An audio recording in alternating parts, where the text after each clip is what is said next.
Okay guys, so marami nagtatanong sa amin bakit hindi fixed camper or yung mga high roof na camper ang ginawa namin dito at bakit pop-up camper yung mas pinili namin. Yes, maraming advantage ang high roof pero para sa amin, mas advantage pa rin ang pop-up camper dito kasi nga ginawa namin to para sa Pilipino at ginawa namin para gamitin dito sa atin sa Pilipinas. So sinama ko na si partner dyan dito para mag-explain sa inyo bakit ba pop-up camper, partner.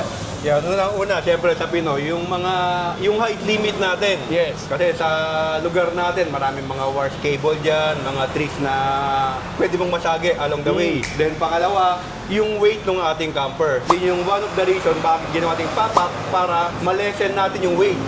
Unang-una, kahit pa paano, meron tayong matitipid. Kasi yung gagawin na frame sa pop-up, tinanggal na natin. Kaya kahit pa paano, naka-lessen tayo sa weight. And the lower yung height natin, more stable yung pickup. Yes, along the way, along na nagdadrive ka sa highway, sa mga curve, para stable tayo.